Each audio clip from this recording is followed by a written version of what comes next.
پیارے دوستوں، السلام علیکم ورحمۃ اللہ وبرکاتہ۔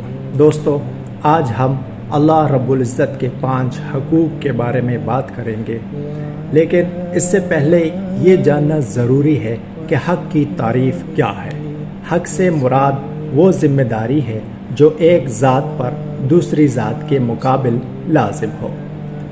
حقوق کے 2 اقسام ہیں، ایک حقوق اللہ، نمبر 2 حقوق العباد۔ دوستو، ہمارا دین کامل، جامع اور مکمل ہے۔ اس میں اللہ اور بندے دونوں کے حقوق کا بیان ہے۔ دنیا میں آنے کا مقصد اللہ پاک نے قرآن کریم فرقان حمید میں بیان فرمایا کہ بندے کو رب کریم کی عبادت کے لیے پیدا کیا گیا ہے، تو اب اس کا بندہ ہونے کے ناطے یہ ضروری ہے کہ اس کی عبادت کی جائے۔ اگر کوئی کسی پر احسان کرے تو لازمی طور پر وہ اس کا مشکور اور ممنون ہوگا۔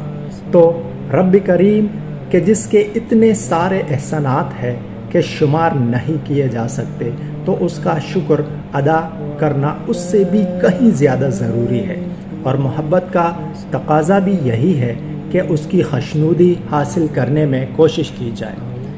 یہ جبھی ممکن ہے کہ اس کی حقوق ادا کیے جائے۔ حقوق العباد پر تو کام بہت عام ہے، مگر حقوق اللہ سے عام طور پر یہی سمجھا جاتا ہے کہ نماز ادا کرنی ہے، روزہ رکھ لیا تو اللہ کے حقوق ادا ہو گئے۔ جان لیجئے، حقوق اللہ کے معنی اس سے کہیں وسیع ہے۔ آئیے اپنے پیدا کرنے والے کے چند حقوق کے بارے میں جان لیتے ہیں۔ اللہ جل شانہ کا پہلا حق اس کی ذات و صفات پر کامل ایمان لانا ہے۔ ایمان وہ چیز ہے کہ اس کے بغیر کسی دوسرے چیز کا تصور ہی ممکن نہیں۔ بات شروع ہی آمنت باللہ سے ہوئی ہے، یعنی میں اللہ پر ایمان لایا ہوں۔ رسول، فرشتے و کتاب اس کے بعد آتے ہیں، اور ایمان لانے کے لیے ضروری ہے کہ جیسے ایمان لانے کا حق ہے ویسے ہی ایمان لایا جائے، کہ صرف ظاہراً ہی نہیں بلکہ دل سے ایمان لائے، دل سے اس رب کے ہونے اور اس کے تمام صفات جو اس کے بارے میں بیان کی جاتی ہے اس کو مانے، اور دل سے خود کو اس کا بندہ تسلیم کرے۔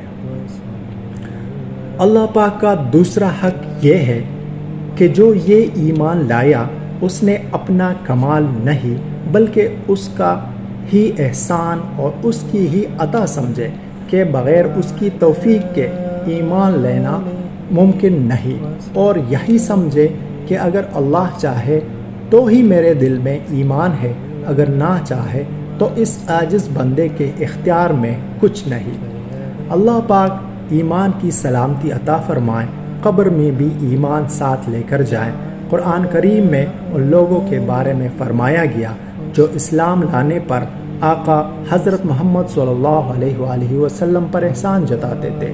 فرمایا، یمنون علیک ان اسلموا قل لا تمنوا علی اسلامکم بل اللہ یمن علیکم ان ہداکم للایمان ان کنتم صادقین، جس کا ترجمہ ہے، اے محبوب، وہ تم پر احسان جتاتے ہیں کہ مسلمان ہو گئے، تم فرماؤ اپنے اسلام کا احسان مجھ پر نہ رکھو، بلکہ اللہ تم پر احسان رکھتا ہے کہ اس نے تمہیں اسلام کی ہدایت کی اگر تم سچے ہو۔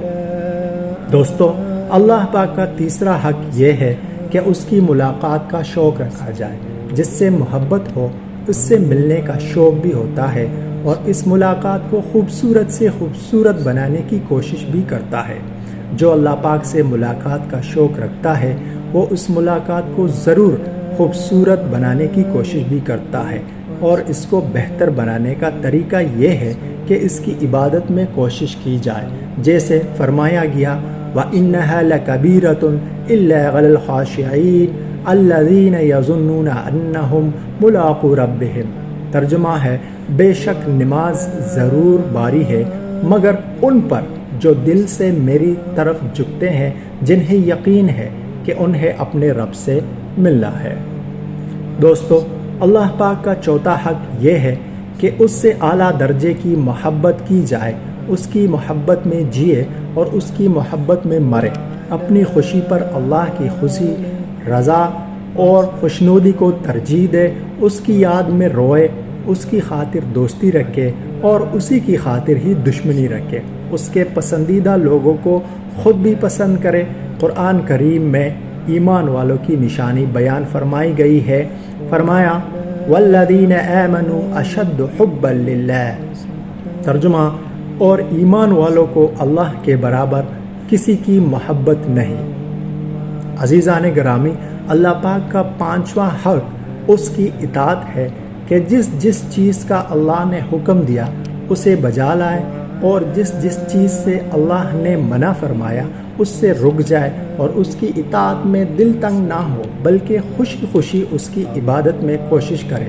نماز پڑھے تو خشوع و خضوع سے، زکوٰۃ ادا کرے تو دل تنگ نہ ہو، روزہ رکھے تو بھوک پیاس پر رب کی رضا کی خاطر صبر کرے، حرام سے پرہیز کرے تو رب کے لیے، کفر سے بچے تو رب کے لیے، پھر ان سب کو اللہ کی توفیق اور احسان جانے اور اپنی عبادات پر ناز نہ کرے بلکہ استغفار کرے، جیسے قرآن کریم فرقان حمید میں پرہیزگاروں کے بارے میں ارشاد فرمایا وَبِالْأَسْحَارِ هُمْ يَسْتَغْفِرُونَ، اور رات کے آخری پہروں میں بخشش مانگتے رہو۔ اور یہ بھی ارشاد فرمایا گیا یا ایھا الذین آمنوا اطیعوا اللہ ورسولہ، یعنی اے ایمان والو اللہ اور اس کے رسول صلی اللہ علیہ وآلہ وسلم کی اطاعت کرو۔ دوستو، ان کے علاوہ اور بھی بہت سارے حقوق ہیں کہ جن کا احاطہ کرنا بہت مشکل ہے۔ اگر ہم اللہ پاک کے ان حقوق کی ادائیگی کریں گے، بندے سے حقیقی بندہ بن سکتے ہیں۔